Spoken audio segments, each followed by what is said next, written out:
Welcome to Crippled System, Videocast 14.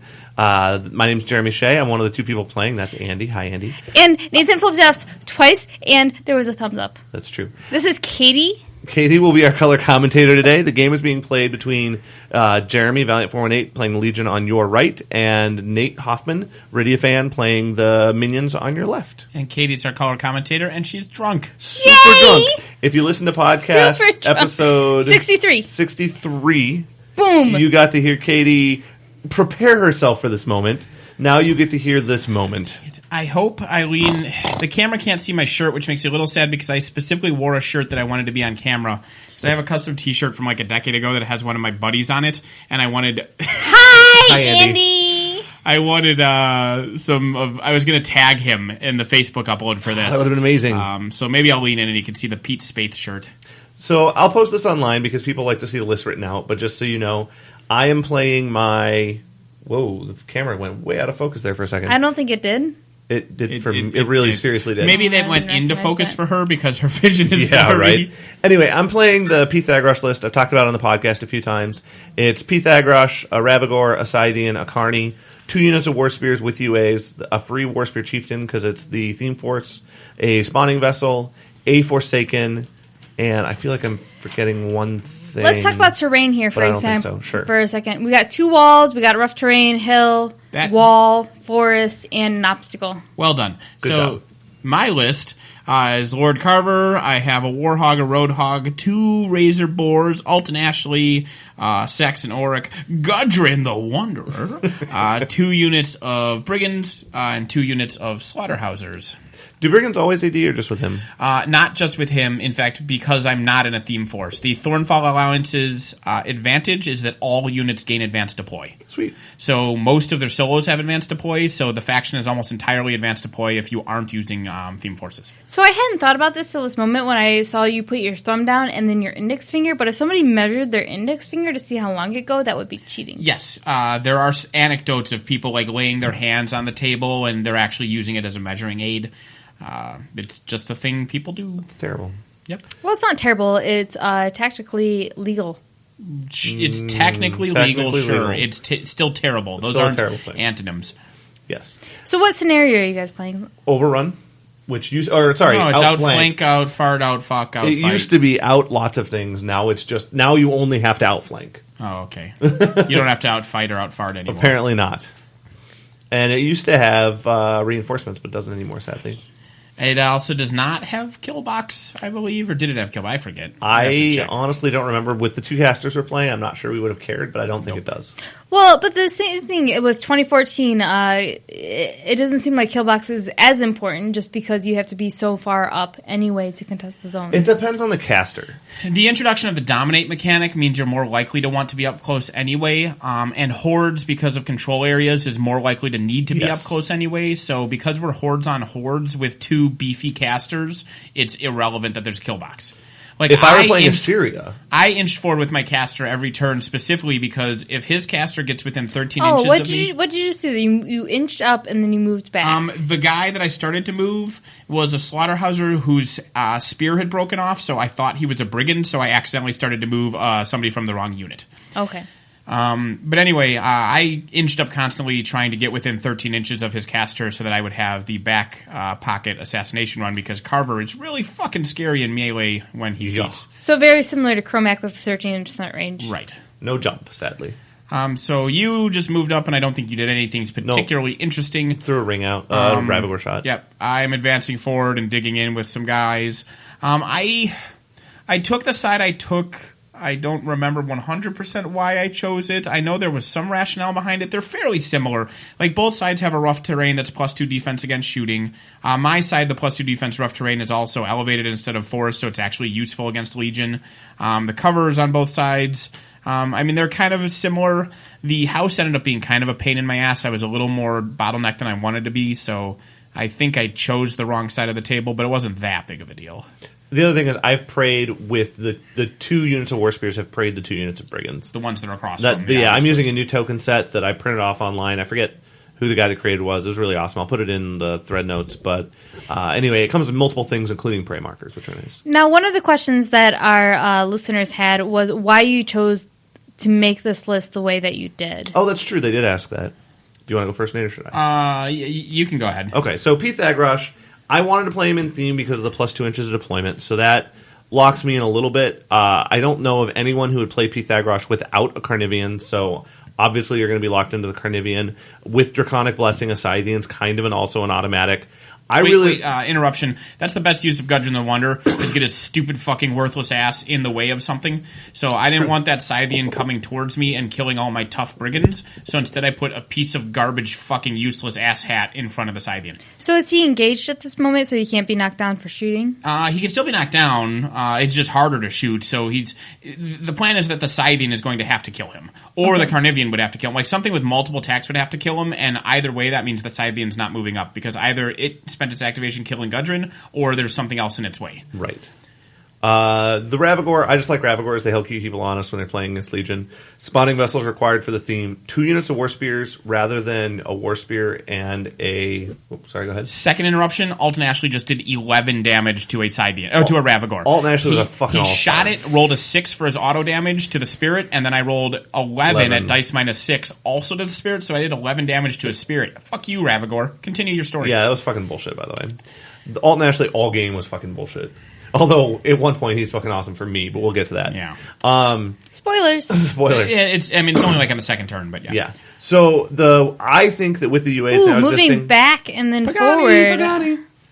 That 2 units of War Spears with UA is way, way better than a unit of War Spears and a unit of the Warmongers. In my opinion, they're just better. They have set defense, same mat, they get to shoot, they have assault, they have prey. They're just fucking amazing. Their mat is stupid high. 7. Why is their mat a 7? Because then when they pray and they see the War Chief, they're mat 11. I don't understand why their mat wouldn't be 7. Because they're a ranged unit? Yeah. I don't understand. It seems like that's just good for them. Well, the thing is, originally, before they had prey, they were just terrible with their range because they were rat 5. But now they're just rat 7 or maybe 9. Yeah, but they were still mat 7 reach troops with set defense. Yeah. Like, fuck shooting. Like, they were just a good melee unit. Yeah. With 16 armor and 8 yeah, boxes. but just being good at one thing isn't good enough for Legion, so they need to be good at 2 things. That's true. Yeah. And it doesn't matter with Carver, but they're also terrifying. Quagmire on the unit to bring it closer to the camera, Batten, and then Jeremy's turn. I like that we moved the timer up forward as opposed to backward. It was actually a pain in our ass to play with. We can't see it. Yeah. Yeah, I understand that. See, yes. But it's easier for the audience to see. For the audience, it's really handy. For us, it's a pain in the ass. I was just watching some older ones, and at the far end of it, if you're watching it on full screen, it's perfectly readable, but whatever. Well, on full screen. So, in a second here... well, you know what would be nice, though, is having... but it'd be off. Never mind. What? I was going to say having one facing them and then you could have one 2 and hit them simultaneously. Simultaneously, but it might be off just a smidge, and that could create problems later on. So hypothetically. So anyway, second turn. This is where things start to happen. Like you said, Gudrun is kind of a big dick and in my way. Hey, my list. Yeah. Okay, you go on. I'll talk about my list. Sorry, your list. No, yeah, go ahead and do that. I'll drink some vodka. Yeah, mine's not overly interesting. I just have one of each of the heavies because they're both good with Carver. With mobility, the Roadhogs have an insanely far assault range. Warhogs are Warhogs. They're my heavy hitters. A couple Razor Boars. I love Razor Boars as Quagmire targets because with mobility, those fuckers can run a mile and a half and get base to base with like. What do you mean by Quagmire unit? Quagmire is an upkeep that Carver has where it's on target model/unit. Anybody base to base with anybody in that model/unit, whatever, can't move except to change facing and is -2 defense. So I like to throw it on a Razor Boar, run that Razor Boar like 16 inches and get it base to base with something important, and now that important model can't move. They're just stuck there. And it's especially annoying if you put it like in the front arc, like dead center of a Colossal. So it's very similar to Stones in that you can't... So I play Circle. The enemy can't move. They can't even walk around you. So my point is with Stones, I use them so that people can't move my movements around. But this is even worse because you can't even like move around him because you literally aren't allowed to move. So if you run it like base to base and put it like in the very center of the front of a Colossal, that Colossal can't move when it activates. And if something else activates and comes around and kills the boar, now that model is in the way of its own Colossal. See, this is the thing that gets me about 10 sprays, unless it's actually 10 inches. It is 10 on that one. Is if it's 8 inches, that gives the 10-inch spray gives them a 2 inches extra information, and I don't think that's. It does. I know it's not technically illegal, but I think it is unfair. But and then I also have 2 full units of Brigands because they're super good with Carver. Because AD and CRA makes them actually a decent unit. Yeah. And Slaughterhousers are super amazingly good under his feat turn. I was also happy about this matchup because Slaughterhousers means that Jeremy doesn't get to have a feat this game. Hypothetically, not saying whether or not that happened, but that's something that was good. He has a lot of RFP. I was feeling good about that. Saxon Oric is great. Specifically, I mean, he's good in general. Specifically, he can give Pathfinder to Carver without Carver needing to cast mobility. So if you're within 11 inches of me, I can assassinate you without spending those 2 focus for mobility. Alton Ashley is a beast hunter, and he's just a beast in general at sniping solos, and then Gudrun fucking sucks, so I brought him. That makes sense. That's out of range. No, obviously. I actually was kind of hoping he would be. I charged him because if he attacks, great. What I wanted him to do is be up there so that all the War Spears can see him, so that then when they charge and do assault shots, they're rat 7/9, because that's fair. Mm-hmm. So it wasn't actually an intentional decision. I'm a newbie, obviously. I'm assuming that if they're in his line of sight, then they get if they additional. can see him, they get +2. Doesn't matter if he sees them, and it actually is kind of really good. Against small-based infantry, you can run him behind their army, and then you're like, oh man, I can see him always and forever. That's amazing. Everyone's just +2. So I noticed when you did here, you measured to the front of his base and then to the side of his base, and I'm assuming that you meant to originally measure to the side of the base, and then obviously you did it here too, where you're measuring 2 different things at the same time, and that's cheating. No, the first measurement he's doing is to see if they're in prey distance, because if they're within 10 inches, he gets benefits from prey, and he gets to be faster. So it wasn't cheating, it was just measuring 2 different things. Yep. First one was, can I get the extra speed? Second one was my charge. And you can abuse that first measurement. Oh, sure. It's referred to often as Praydar, where you just measure a 10-inch thing to all the things that hypothetically give you prey, and it gives you a lot of information. And it's legal. It's 100% legal. It's 100% legal. Praydar is something that I didn't know about until about 2 months ago. Heard about that? Somebody told me, because they had prey, and I was like, I don't know that you could do that. They were like, no, that's a thing. That's what it is.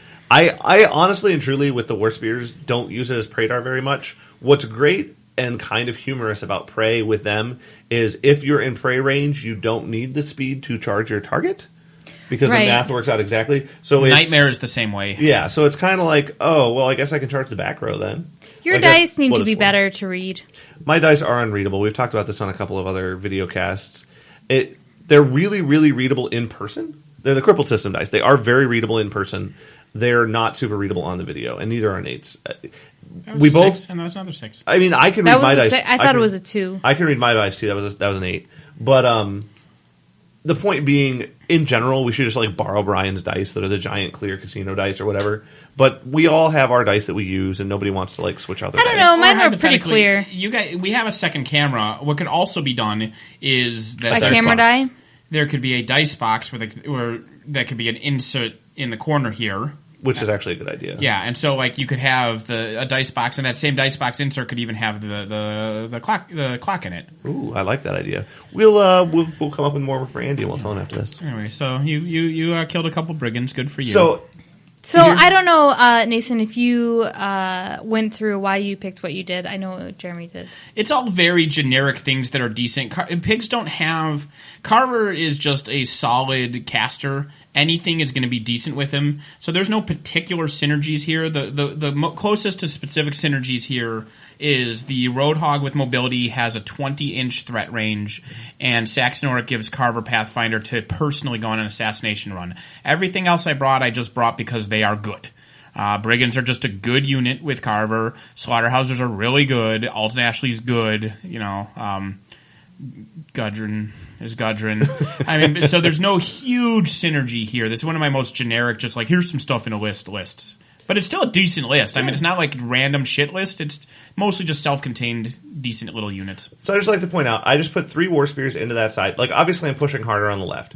On the right, I just put 3 War Spears in because to shoot them, his brigands need to either CRA a bunch because they're defensible. What are you measuring here? I don't understand. Line of sight to see if he can see the guy that gets +2. Can I see my bonus guy? So they're Def 14, Armor 16, so shooting at them is tough for him. So and does then that... charge, I'm this sorry. is important in a minute here, Katie. Wait, what does that line of sight... does that have a command range or anything? Nope. It's infinite. Okay. If they see him. Yep. So, and then when he charges me, I have set defense. He's mat 6. He needs 8s to hit, and he's dice off 6. So he's unlikely to one-shot me on a charge, and he's super unlikely to even hit me on the charge. because they don't have CMA. Yeah. So 3 War Spears felt pretty good for me. Admittedly, it's a little light in the zone up north, but I pushed much harder on the left zone. But I did feel pretty good about what I committed to that zone. I just wanted to put that out there. That'll come up a little bit later. All right, I see your... Okay, so my Ravagor's shooting at Alton because Alton's an ass and he shot at him. And that seems fair, except Alton's defense 20 behind a wall because he's a jerk. So I super duper miss. But it's okay because I get to drift. Maybe I'll drift onto Alton. That could be cool, right, Nate? But you should play Kruger, then you'll just drift back to him. So it did drift back to him. It drifted back to the middle of nowhere, so you'd think it's a good thing. That's actually the worst thing that happened to me all game was him missing. And I'll explain why. So you'll see those 2 brigands right there that I just pointed to. I just told Jeremy why that's the worst thing. In my turn, if those 2 brigands run forward and get base to base with its Carnivian and Scythian, Quagmire.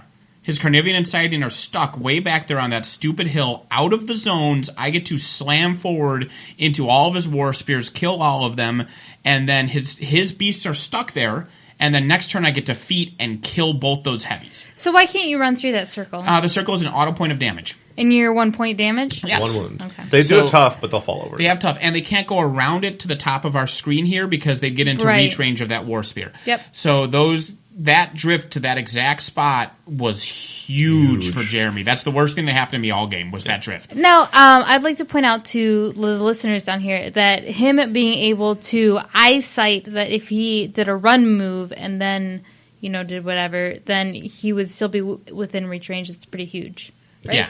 Yeah, in person it was much more clear that ring only has to be within 3 inches of that War Spear because my base is 1 inch across and then he has 2 inch reach, and it was 2.5, 2.5-ish. But yeah, it's 2 inches is probably the best distance in the game to be able to eyeball. But I have found that being able to eyeball distances is very key to this game. I know how to tell when something's 2 inches.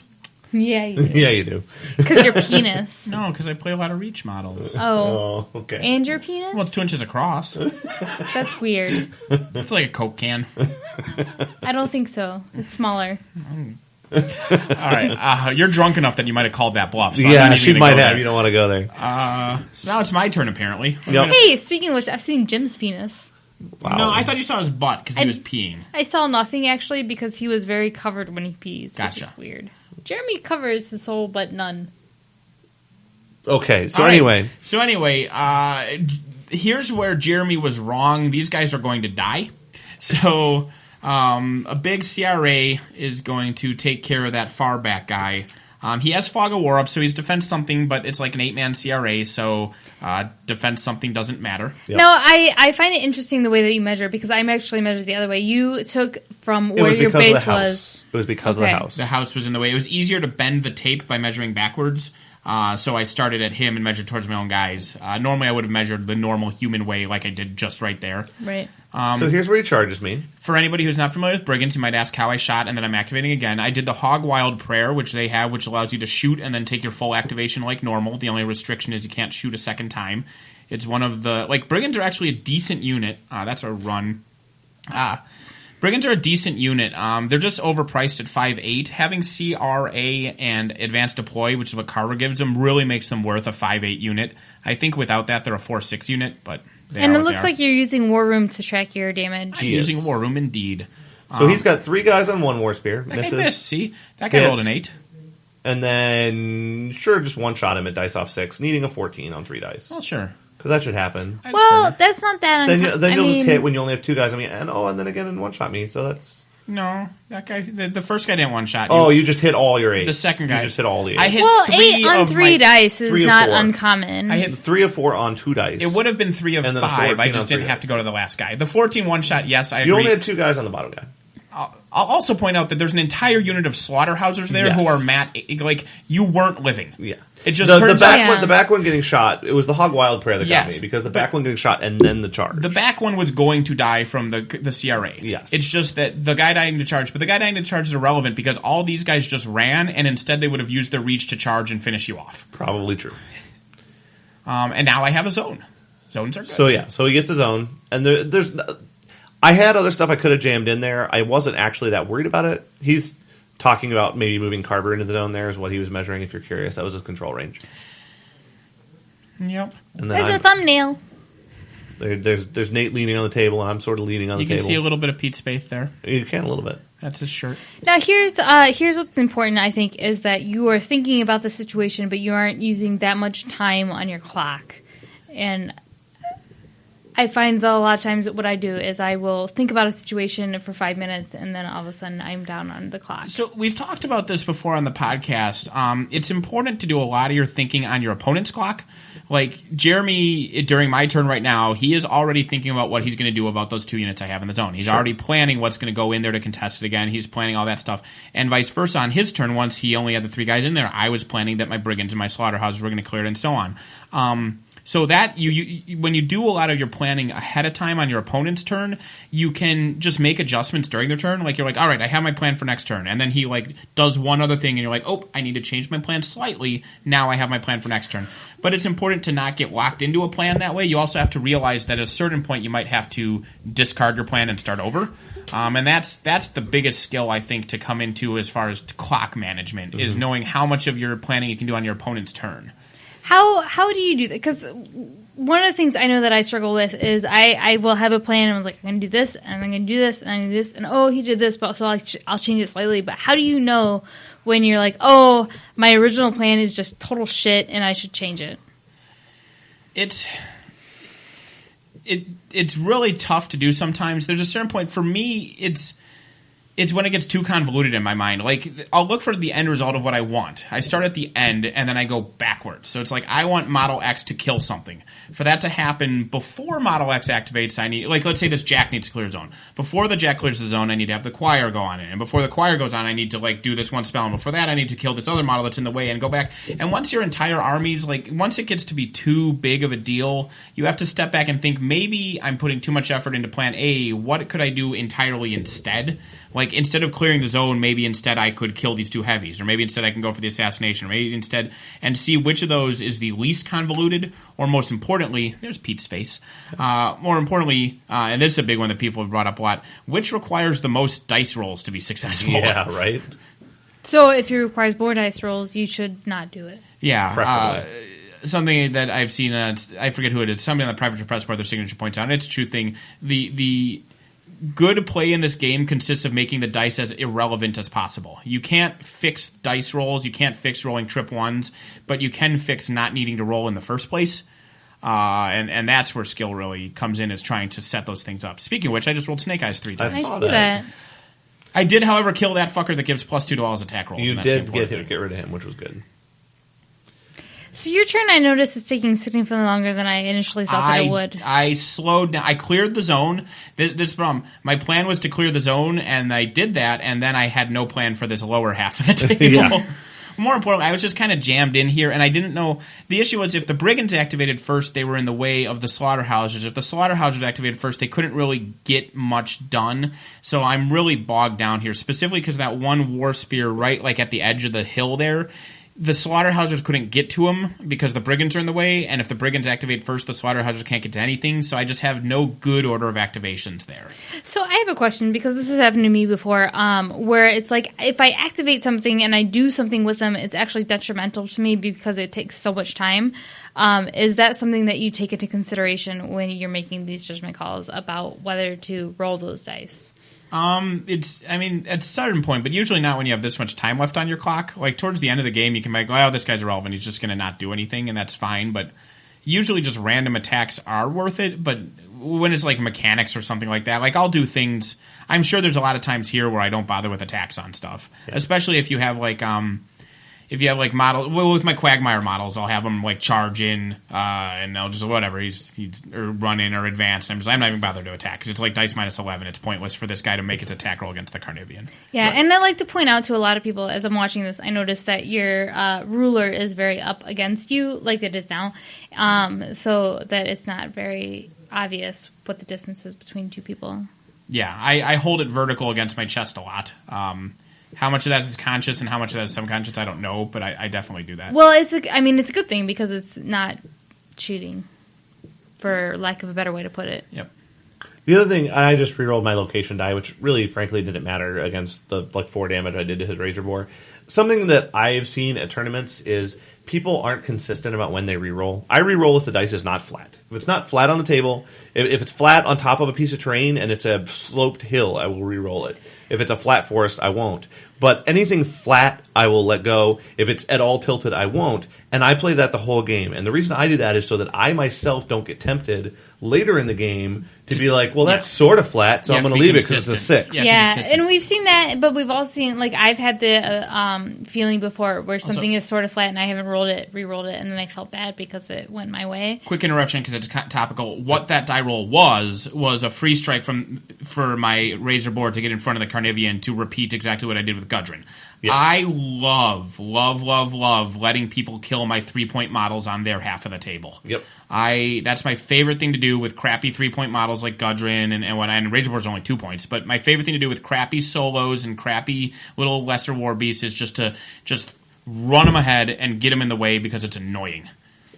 Go on with your thing. Oh, no, it's fine. I'm seeing here Jeremy is thinking, it looks like he just measured his control range right there. He's thinking about what he wants to do. Nathan is explaining something to him. He forgot. I think that was pot measurements. We were trying to remember how many corpses you were supposed to have, or was that? An earlier measurement was the pot, and I was like, you know what, fuck it. I didn't say it. Well, you didn't call it, so you don't get it. That makes sense. And that's fair. And then that second one was me measuring from Thagrosh. I was trying to determine what I needed to do to get to, and that was kind of a sloppy, but it was a measurement for my caster. I'm trying to determine, so, like he said, Razorboar in the way of the Carney. Razorboar doesn't exist, that Carney goes and eats the Roadhog, and that's just end of story. Yep. So I'm trying to figure out how to clear out the And Razorboar. here's the thing is, I noticed right now you guys are even on time, and really, if Nathan wanted to get ahead on time, he would have stopped here with 37 minutes, because you went first, and so did... On the bright side, I'm winning 1-0. He's winning 1-0, and he's had a turn where he's killed stuff, and I haven't. Yeah. So he's actually up on me on claws. Well, I mean, sloppy play right there. It happens. Probably moved it a little bit closer. The Razorboar was put to get in the way of the Carnivian to... I was using my own thought process the other way around, because here's the backwards thinking. The Razorboar, the Roadhog is supposed to die on Jeremy's turn. What were you measuring right there? Probably Prey again. I was checking reach range because with Assault, if you declare a charge against someone you're already engaging, you don't get to throw. So I was like, I'll charge the guy behind him so that way I get the throw and the attack. Yeah. Very smart. That way you get 2 attacks. It's more likely to hit. But the Roadhog is supposed to die on his turn. There isn't much that the Roadhog is useful in this matchup. He's mostly for infantry clearing. He's got that spray, POW 12s, etc. It's good for little guys. Hypothetically, I could use him to kill the bucket. Whatever. I decided that he was big enough bait that the Carnivian would come in to kill me, and then I could RFP the Carnivian with my Slaughterhousers, and then Jeremy wouldn't get his feet. So whether Jeremy realized that not, or if it's new to him now, I wanted him to kill the Roadhog. It was bait on purpose. I did put the Razorboar there to make it difficult, so it would have to screw with his order of activation. So I'm killing 2 birds here. He has to work to earn something I want him to do anyway. Well, but I still have to, like, it is bait on one hand. On the other hand, I can't just leave those 2 heavies there. Right. Well, I need to kill one of those heavies. Well, heavies is kind of a big word. No, they are legit heavies. Like, I need to kill one of those 2. Yeah. One of those two with the support of his Slaughterhousers will RFP me before I attack if I don't attack him first. Right. And on feet turn, the Roadhog, I mean, he still has 2 initial melee attacks. They're POW 15, 14, whatever. They're enough that on feet turn, they're going to wreck somebody's day. Yeah. I mean, his feet is Weapon Master. Yeah. So I put the less valuable of the heavies in front, so I was happier it dying because I decided its fire was less useful than the +1 damage and the 3rd initial melee attack that the Roadhog has. Correct. Or that the Warhog has. But yeah, I mean, he has to kill it, and so it's out there, so he has to kill it, so that I can then counter-kill his Carnivian, and we can both go on being happy and unhappy with losing our heavies. Well, what would have happened if he didn't kill it? If he just made it really difficult for that beast to attack? I mean, if I hadn't, like, I killed it just now with the Warspear Chieftain. If I had not killed the Razorboar, then not the Razorboar, but his heavy that he put out in front. If he had just put something in front that would and like left the boar safer, like behind the wall where it couldn't die, where he had just made it so that it was inconvenient for him to attack, what would have happened? If I had, or if Nate had, if you had instead, what would you have done if I hadn't have given you this to do? Is what you're saying? Like, what if that Roadhog is over behind the wall where the Carnivian can't get it? What is your turn? and it's probably, in my mind, it's the Carnivian spraying over all those guys that are on the top half of the screen, 20 guys. killing all my infantry. I have a lot of infantry, and the Carnivian has a 10-inch spray, and I'm low defense. So I'd rather his Carnivian kill a heavy and then die than continue to spray things. Yeah, if that Roadhog's not there, I spray probably like 7 or 8 models with my Carney. I am happier down a Roadhog than I am down 10 to 15 infantry models. Yeah. This is Thagrosh's gun, by the way, which is a cool spray. And That dice dropped. Yeah. But, so yeah, a lot of people forget that Thagrosh has a gun. It's a pretty good gun. Hey! P. Courier has a gun. Guns with spray on casters, legit. Thagrosh, Any gun. Hey, What what about sprays with double barrels Double on barrel, casters? yeah. I have that. It's spray 6. Yours has 2 elements, which is actively bad. It is actively bad, yes. Actually, what's going on here? Why are you guys both measuring? So we're saying we both have come to the conclusion that if he's within 13 inches of Carver, that is something worth knowing. And we're both trying to measure it from Thagrosh intelligently without, like, the problem is it's hard for us to get the angle. And so we're like, all right, let's determine if it's 13 inches. Because he asks threat ranges. You know, I'm fairly open about the stuff. He's like, what's the threat range of the Roadhog? What's the threat range of the Warhog? Do you have range buffs? And so I'm just like he was going to get to it eventually, so I'm just like, the one to be scared of is Carver. Carver's 13 inches. And so then he was measuring his control, I'm measuring my control, because we're trying to figure out if I'm within 13, because it was hard to measure with the Carnivian and the Scythian spikes all in the way of our tape measures. Yeah. And it turned out he was not, if you're wondering. I was. Although my measurement, it looked really close. It was close. Your measurement, it looked a mile away. It looked a mile away, so I don't know what the deal was with that. Well, it's angle of vision. Yeah, it just depends on angle. So that's why sometimes you just have to have somebody come stand at the side of your table. And so my Ravagore determine. Does things. His Ravagore. So here's a very sad thing. My I non-reach. don't understand what you did there, because you measured like 6 inches, then you moved like an inch. That was measuring control from Thagrosh, and then I was like, I can move him another inch. He moved a little, then he measured control, then he moved another inch. So his medium-based infantry being murdered in melee by my small-based infantry means that I'm grouped together, and that's bad against a Ravagore. So this is where like chunks of 4 or 5 infantry start to die at a time, and that's not good times for me. It's not ideal. He moved behind the forest because he has eyeless sight, so the forest doesn't matter to him. I don't have eyeless sight for my CRAs or Alton Ashleys, so the forest does matter to me. Yeah, so that Ravagore is like in a pretty good spot for himself. Yeah. And I just need to make sure he was still in control range. Eyeless sight is pretty good, by the way. Eyeless sight is pretty good ability. Hey, Mozart has eyeless sight. I only know circle models. That's what I'm going to compare Drudge all Mind of this Slaves to. have Irish sight. Irish sight as well. Irish sight. That's Green River, for those who are wondering, in the Chicago area. So I did get some good hits, and I lit some stuff on fire. I didn't kill as many things as I wanted to. I think I killed 2 out of 4 models, but the other 2 are on fire, and it happens. Yeah. Then I got the War Spears in there to contest the zone a bit. I'm not heavily committed to the zone at this point. My plan you are contesting, which is the important part for the end of your turn. Yeah.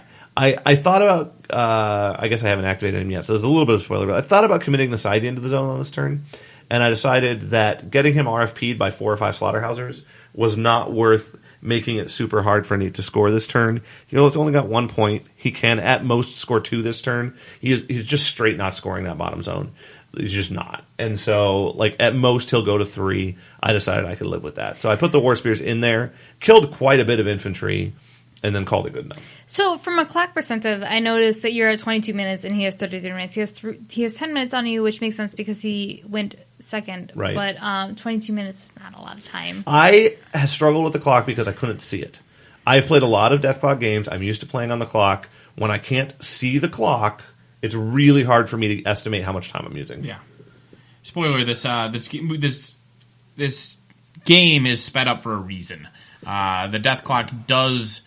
I won't say whether or not it happens, but the Death Clock does enter into later turns, how quickly they're played, and and it gets to single-digit minutes at the very least. Yes, and I, honestly, like, I've already I didn't notice it because it's going by so fast. I've looked at that clock. I've had to like take time and thought process to go turn and look at the clock and then go, okay, I'll continue my turn because I can't see the freaking clock. I'll be honest, I'll never record a game like this again. Yeah, not having a clock I can see was miserable for me. Well, I think that maybe having the clock behind it just is needs to fine. be up at the top. You can see it at the top. Those of you who watch on a smaller device or small screen, sorry, but it's on full screen you can see it when it's at the top of the. And I just won't be recording a game like this again. It was too hard for me. Yeah. Not seeing the clock was a real problem. Well, it's hard to time your turns because you don't know if you should be rolling fast or if you should be thinking fast or if this is because sometimes you take attacks that don't really matter, but you're like, I should take them because they're there. Well, also, it's easier to forget about the clock because you can't see it, and when you think about it, you have to make a conscious decision to go look at it. Yep. But I mean, that's so. This is my Carney into his Roadhog. I don't think it'll be a spoiler to anyone that short of really atrocious dice, a Carney does in fact kill a Roadhog. I am battened, so you are it's battened. not as easy as it it's would not guaranteed, be. but I am Draconic Blessing. Yes. Which almost exactly counters off. And what does Draconic Blessing mean? +2 strength and terror. And I'm +3 armor. So Well, the terror doesn't matter, but +3, so you're -1. So he's a 10-21, and I'm a 19 and 2 18s. Yeah. Sorry, a 20 and 2 19s. Yeah. So I'm dice off 1 on my big attack. Yeah. But hey, look, the Roadhog died. Also, your dice did spike like motherfuckers. They did spike because I only wound up using 3 Fury, and one of those was to attack an infantry model that was standing there. Yeah. Like, I killed him with my initials and 2 Fury. It should have been more that like... seems really, really good. It should have been like initials in 3 or initials in 4. Yeah. I should have killed him. It should have cost more. Yes. And it didn't matter because I was honestly... Like, I'd written off the Carney as he was going to die this turn. Yep. Between the Warhog and the Slaughterhousers, I didn't care if he went full Fury. At the end of the turn, at the end of his activation, I think I did actually go to the full 4 because there was like a Slaughterhouser and a Brigand, and I was just screw it. So why are you maneuvering his models? Because one of his models was on top of the base of another model, which you can't do. Illegal. So, he does that. I've noticed that he does that on team. Like, he put the first guy, and then the second guy just, like, was on top of the first guy, so I was bumping him down to be on the But I have to be honest, if I came and looked at the game at the moment, even though he was down, 16 minutes, I would have thought that he was had this game in hand. Yeah, I mean, I don't know if it's my play style or if it's just how it goes with the pigs or whatever, but I win on Senario with Carver while losing the attrition game on my terms a lot.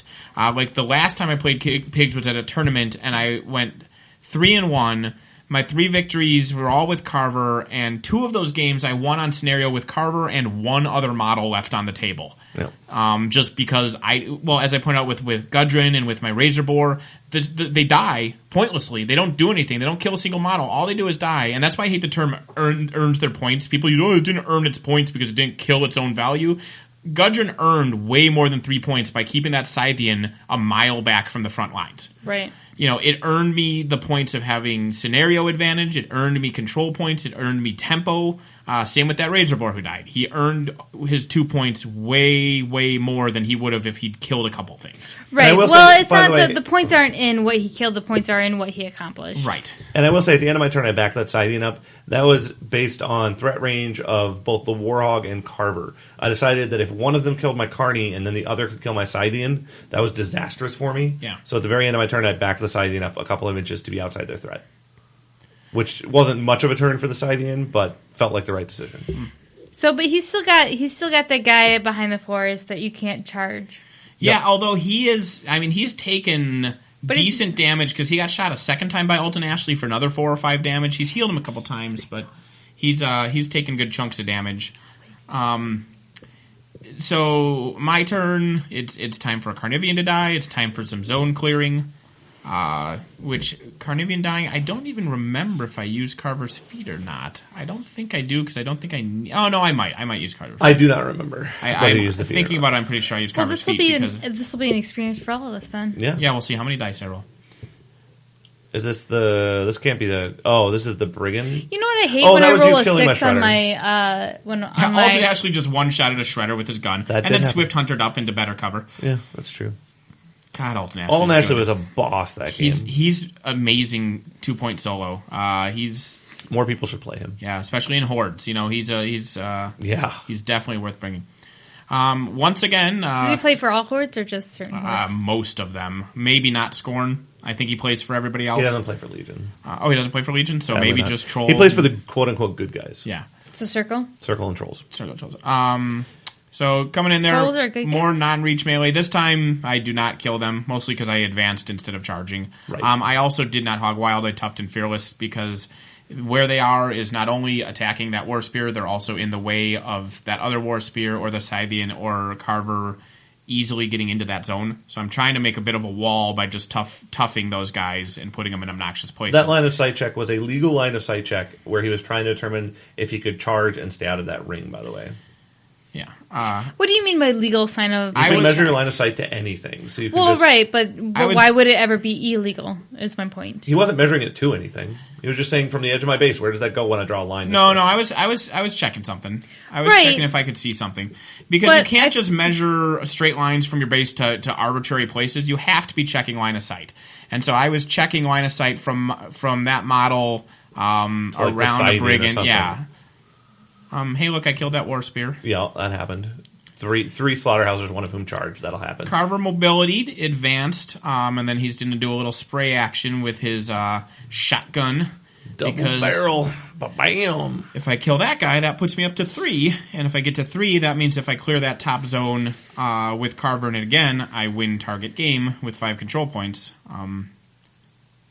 Also, go ahead and boost damage. Yep. I did not both barrels because... Oh, that's right, because you figured your odds of I would missing rather were have a higher. second shot. Yep. Didn't need it. Goodbye. It's a pretty high-power spray, isn't it? So right now you're controlling that area. I am dominating the zone. It is worth 2 points to me now because I have successfully cleared it. And so by scoring 2, I'll be up to 3, which means if I can do that one more time, I win the game. And again, it doesn't matter if he has 50 models to my one model. If that one model is Carver alone in that circle, I win the game. Correct. Right. So you're playing for basically Senario at this point. Absolutely. I'm still trying, I'll kill that Carnivian, and so it's just so much, this bottom zone is just this big bog. I've lost a lot, not to dying, but just to being out of the game. Nothing's happening there, and more of my resources are down there than his. He still has... I have a unit of war spears. He has a unit of war spears, the pot down there, but outside of that zone, he has 3 heavies, and I have a heavy and 2 units that are half dead.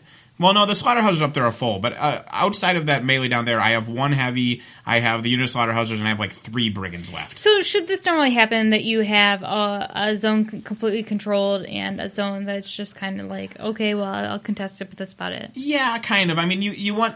If you try to go equally into both of them, odds are is that you're not going to be able to clear either of them. I went super heavy into one of them, and then the other one I just have a bunch of tough guys that are dying slowly so that he's not scoring. Correct. And that's not uncommon. This is where we fiddle with bases because our 2 guys both have crap that sticks way out. Yep. So there's... Hi, Andy! So I like how Andy intentionally sticks his head in slowly so that when he speeds it up, it'll look normal speed, by the way. I don't know if you noticed that. That is me rage cranking and taking damage. I do think a design flaw with the hogs is that the rage crank should not require fury. It costs a fury? It costs a fury What do and you takes mean? damage. What do you mean by Holy rage crap. crank? They I don't spend understand. a fury and take D3 damage, and that gives them plus 2 strength. Which means functionally they're a POW 18 heavy with 3 fury. So it's like warping for strength. Except I have to spend Except one you of have my to spend 4 a fury fury. to do it. So and even doing it, I only go up to POW 18. Oh, that's really It's more like a shitty. Manticore and So- Ret who no one takes because, yeah. I'm a POW 18 Fury 3 heavy. That's really bad. It is really bad. They shouldn't have to spend the Fury. I think that's a design flaw. It's the same like the Freebooter. The Freebooter has to spend a focus to get his plus 2 Yep. speed. And I noticed you re-rolled there because it was at an angle. Perfect. Yep. I apparently did not feat because I'm only rolling 2 dice with every Correct. damage. I am saving the feat. I remember why I'm saving the feat. I know I'm saving this feat. Because that Scythian and or that Ravagore is going to come into the zone, and Carver is going to kill at least one of them, and then the Slaughterhouses are going to kill the other one. Under the feet. That is my plan, is that those 2 heavies are going to come in, and both of them are going to die. Because one of them is going to die to Slaughterhouse, and one of them is going to die to Carver, So- and then I'm going to win. The Roadhog finished. It didn't kill me, but he was okay with that because he wants to RFP it with the Slaughterhouse. Well, I do. I also... Yeah. Well, I think he would prefer that you die either way. No, that is not if true. The if the Slaughterhousers kill him, he doesn't get to come back to Thagrosh's feet. Thagrosh's feet brings him back, and I have to deal with him again. understand At full health. Yeah. So But I mean to our listeners. Yes. So I wanted him to die to a Slaughterhouser. The issue is I left him with like 14 hit points and a average dice Slaughterhouser didn't kill him by 2 or 3, which is exactly what happened. He lived with 2 or 3 hit points. So I wanted to attack him one more time with the Warhog, but that would have filled me up on Fury, and then I wouldn't have had a decent transfer target. I would have had one Razor Board, but I didn't want to do that. As Jeremy pointed out later, I'm out of any legitimate threat range right now. Nothing's really scary. I should have just filled him up, finished off the Carnivian, and I would have been in a much better position even without the transfer. Yeah. Well, I mean, you could transfer to the one Ravagore shot I have. You could transfer the exactly. Razor. I'm so used to missiles. I even though I know I'm out of control range, I wasn't thinking, and I was scared of your Scythian. Yeah. I'm safe from the Scythian, but I wasn't thinking I was safe from the Scythian. So that was just a brain hiccup. That Carnivian should not still be there. I mean, it's at like 2 hit points. It is at 2 exactly. He's gonna die to a free strike if he moves anywhere. The only thing he can do there is kill the Roadhog when you heal, or the Warhog when you heal him, which is fine because again, my plan is just to get as little stuff into the zone as possible because I can kill both those heavies. And you're measuring here. I see that you're down on time at this point, and so you're probably thinking pretty quickly. I don't consider 16 minutes the danger zone. Well, 16 minutes is the danger zone, but you're -5. I actually don't care when I'm minus or plus. What I care is the amount of time left in this game. He is on 3 points. He's either going to clear the zone and win next turn, or I'm going to, my following turn, kill the ever-loving crap out of his caster. Because I could have an hour and it's irrelevant. Right, but my point is, if you have 16 16 minutes and you're trying to clear the zone to the point that he can't clear the zone back, then I don't have to kill. In my mind, though, I don't have to kill any models here. I have to kill the Slaughterhousers, and I have to spread out my beasts. Because Carver can only kill one thing, and his Brigands kill a heavy never. All right, and your beast at Pathfinder, I take it? Always. The only beasts that don't have either Flat or Pathfinder always are the Nephilim, the lights. Here's hoping the new Nephilim heavy will have Pathfinder. And you're standing next to there, but really you're where that base I'm where that base is, yeah. With his claws and stuff, he just didn't fit. So he goes in, he made those guys tough. The Slaughterhouse Animus on the Scythian is no tough. So he's like, excellent, don't care, go in, kill. And then he rolled a tough roll, and I was like, oh right, I have an Animus that fixes that. I guess I should have probably done that. Too late now, guess I'll just keep rolling. Right. So I do some damage to some Brigands, and then thoughts need to, and then I'm like, fill up, whatever. I wasn't personally worried about transfer targets on this turn. The Scythian's full, don't really particularly care. The Ravagore is unlikely to fill, and one Ravagore is plenty of transfer. Yes. So Scythian went in, did his job, cleared out some Brigands. Yay, don't care. There was a Slaughterhouser there. He was the important target, and I killed him. Yep. Every Slaughterhouser needed to die. And now I'm thinking a little bit. And like I said, 16 minutes is not to me a danger zone. 60 minutes is plenty of time for 2 turns. It's more time than I'd have on time turns for 2 turns, so good to go. Right. What are your thoughts on clock? Do you disagree? It doesn't matter if you're up or down as long as you have time? Well, no. I mean, the big thing is there's an extreme point where it doesn't really matter. Like, I could have an hour and it's irrelevant because if I don't have enough models to use that hour, sure. it doesn't matter. I mean, Katie's right that there is an advantage to having more clock, but there's such thing as more models than you have clock and more clock than you have models. Yep. And at this point, again, I could have an hour and it doesn't matter. I don't have enough things to activate in that hour. My spray happened to get both Brigands. Yeah. That was cool. So that was, that was a thing. That was a thing. That was unfortunate for me because that allowed models to get through that wouldn't have otherwise. Correct. Thagrosh, in general, was a little bit of a boss for me this game. His gun twice did pretty key things. So, that wouldn't have happened if those Brigands were still there. Yep. And I mean, one War Spear is not going to one-shot a Carver off the table with 2 transfers, but it's a thing he has to deal with, and it's in his way. Yeah, I mean, that's the bigger issue, is that one War Spear means that Carver isn't killing a beast that enters the zone. I mean, Unless you can move it somehow, yeah. Right, but I don't have a lot of ways to remove that War Spear.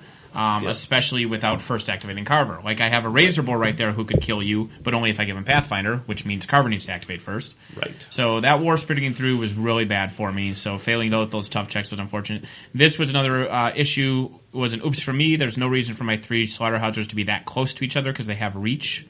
Yep. So they were clustered because they killed a medium-based model. Do so Slaughterhouses always have reach? Or yes. Is that, yeah, they just have reach. So they're really good. They clustered together to kill a model, and as punishment, 2/3 of them died. And the other one was lit on fire and fell. So to me, when I was looking at if I was looking at this clock, I would think I can just kind of jam the zones, and I can make him clock himself. Yes, I mean, that is, if I can't kill his 2 heavies, which with that damned war spear there is, I'm not likely to do so, my plan is to do exactly that. So that is my plan B. Plan A right now is that this Warhog survives, which under Batten he has a coin flippy chance of doing. If the Roadhog survives, God, I keep calling him the wrong thing. If the Warhog survives, he'll be able to kill that Scythian, and then Carver, if I can free him up with Saxon Orc or Alton Ashley or something like that, Carver can kill the Ravagore, and then I win. So that's plan A, is killing those 2 heavies. Plan B is stalling for 9 minutes and 19 seconds until Jeremy loses. Right. And it's a valid plan B.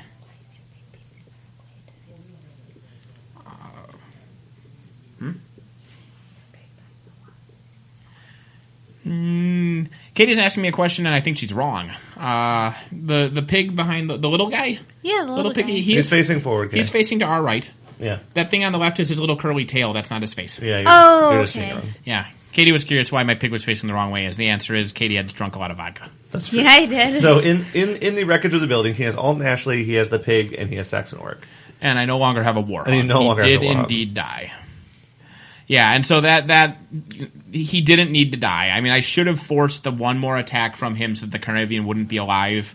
That was my biggest mistake. So the drift was the worst thing that happened to me, and my biggest mistake was not killing the Carnavian last turn. And what's the difference between something that happened to you and a mistake? Well, I think the drift was, regardless of which was my fault and which wasn't my fault, if I could have chosen to have one of those things happen, I would have chosen the Carnavian living one more turn. The drift had a more detrimental effect on my game than the Carnavian did. The fact that one of those was my fault and one of those was bad luck is irrelevant in this particular case. If I could go back in time and make one of those not happen, it would be the drift. One thing, by the way, I just killed like 6 models, and I didn't put a corpse till the last one. That's not some super secret tech plan of mine. That's because I'm an idiot and forgot to activate the pot, and then I was like, oh crap, I need that 3rd corpse. Thank God the last thing I did was just kill a model. Yes, which is more badness for me, because now Carver can't even walk to get to that Scythian because there's too much crap in it. Because the Shredder over there just rabbited and ran in his way. Yeah. So he's got a Slaughterhouser who fell down and is on fire. He's got Carver, both in the zone. He's got Saxon, Alton Ashley, the bastard, and his Razor Boar in the building, and then he's got like 2 Slaughterhousers and a Brigand.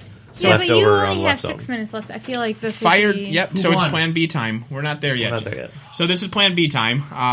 Although it's funny, fire didn't go out. It killed the Slaughterhouser again, and he toughed again. But since he was already knocked down, he doesn't suffer the if you're knocked down this turn you can't activate. Yeah. So good for him, or can't stand up. Yeah. So he's going to get to do stuff. Well, forfeit an action and stand and walk. Stand up and walk, but which is way better for me than him charging the Ravagore for sure. But yeah, at this point I'm feeling pretty good. Okay, the thing is he could run away, but since I have like 4 models left that matter and he has like nothing to contest the zone, I just move Thagrosh into that zone, score 2, move my Scythian and my Ravagore, ineffectively spend 40 seconds, score 2 points. Well, right. Spend 40 seconds, score 2 points. But no, I don't understand why he doesn't runs to the edge of the zone and just make yourself clock because yourself out. Carver can't Doesn't contest.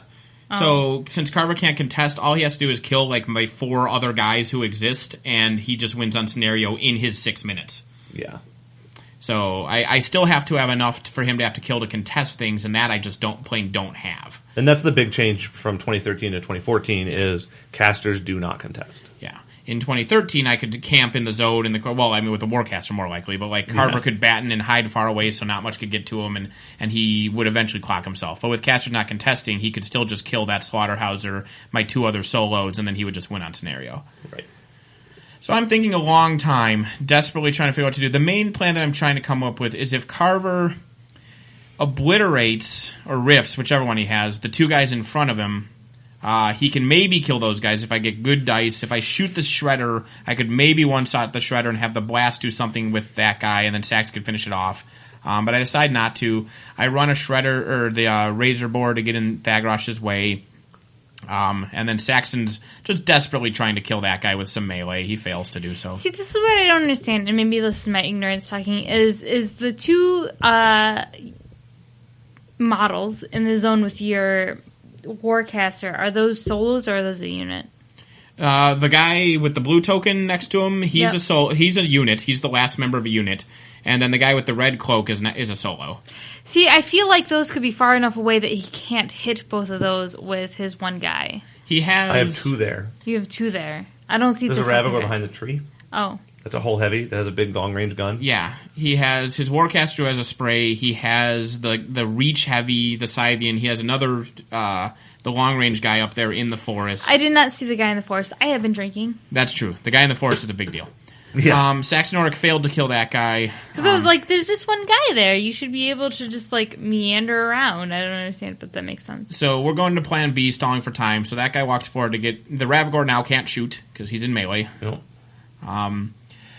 I did make an error that would have been helpful for plan B, for the stalling to live, is Quagmire still exists. And if I had put Quagmire onto the Razor Boar or Saxon Auric and then ran them into base-to-base with the Scythian, his Scythian would be stuck there. And I would be safe. I could go to the back of the zone and hide, and then next turn I could try to kill some shit. Or I could Quagmire the Scythian and I could charge the Ravagore, kill the Ravagore, and then next turn I'd be able to kill the Scythian where he is. I mean, Carver can wreck shit even not on feat turn. He's got a really strong weapon. But I did not think of that until after it was too late. So now I am just have to kind of hope. It's full on just hope that Jeremy can't kill me in 6 minutes at this point. And a Batten Carver is no joke. It is no joke.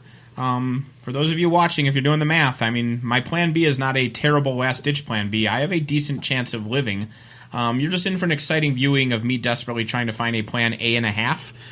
Yeah. Carver's 1320 under Batten? Yes. And Batten is up. Yeah. So...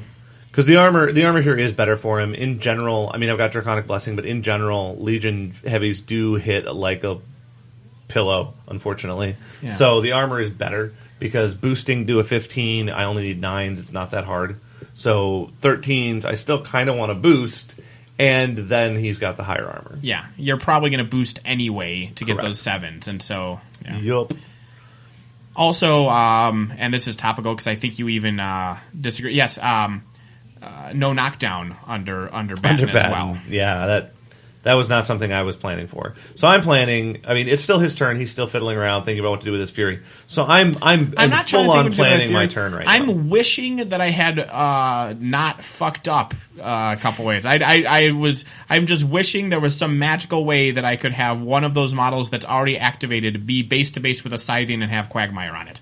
Yeah. Turns out there's no way for that to magically happen. No.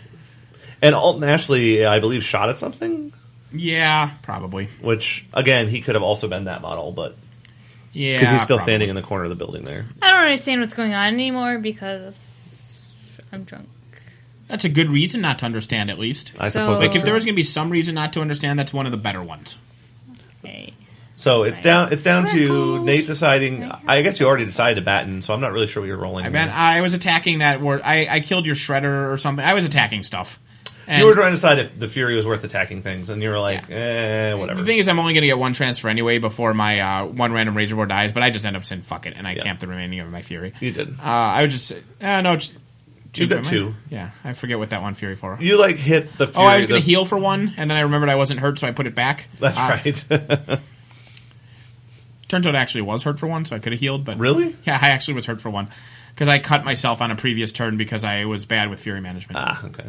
So I hate Fury management. It's so hard. So Thagrosh is going to... He just walks to around the pig a little bit, double checks I have control to get a beast over to Carver, and then kill the crap out of his transfer target. Because Thagrosh is kind of a monster in melee. Yeah, on my first turn, I ran all 4 of my beasts, and then I activated my caster, who cast 5 points worth of spells. Oops. So on turn 2, I cut myself for 1. Okay. Yeah. So it does cost me a bit. I did spend a bit to kill Razor Boar. I mean, Razor Boar, it's pretty much a Shredder, right? But with more armor? 1 more armor? Yeah, and 1 more hit point as well, I believe, plus Batten, obviously. So yeah, so it's not a joke. And then I put Draconic Blessing onto the Scythian. Shredder goes rabid, takes a couple of bites at a crime. I believe I actually spiked one of these damage rolls, which was surprising. At dice minus 11, I didn't expect, even with the boost, to do much damage to Carver. I had like 4 or 5. Yeah. So I spiked one of the damage rolls pretty hard. The second one, I think, hit, but did 1 or 2 at least, because you're marking it in War Room.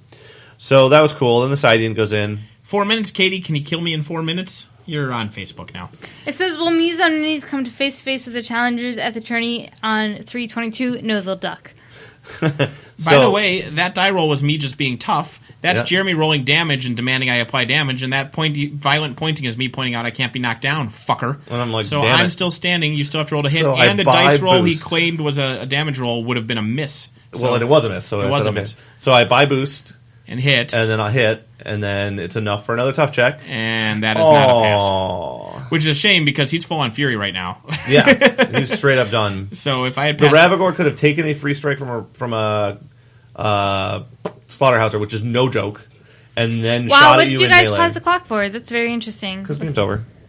Is it? I just Yeah. killed his caster. we were Oh, literally just okay. describing That's what we were that. just I saying. was not paying You're attention. adorable. We're aware. Thank you. Baby. I So like anyway. when I make mistakes, people call me adorable as Yeah. opposed to inept. So that was Videocast number 14. Painted models, which people were asking about. Hopefully you guys enjoyed seeing some piggies. I don't think we've had piggies on a Videocast yet. Yeah, it was the very first one. Okay. this was the a very- rematch. This was a rematch. This was a of our rematch. two factions, although Yeah. not the same caster. Not the same casters at all, different things. But yeah, all in all, I mean, I made some mistakes that I made sad about. I was fairly happy with how well I did, given that I haven't played pigs in 8 months. This was the first game I'd played in over half a year, so I don't think I did too terribly. Especially since Jeremy was being a dickhole. I'm like, I'm going to play pigs. He's like, okay, I'll just get out my worst shitty list, so it's actually a game. And I said, fuck you, Jeremy. That is exactly what happened. That sounds like Jeremy. I stand by my words. Yeah, good for you. I mean, I kicked your ass. I clearly had 3 minutes You left. are so grossly incompetent that you took one of your tournament lists against a pig list played by someone who hasn't played them in 8 months, and you almost lost. That's true. Good job. I love you. Goodbye. Thanks for watching.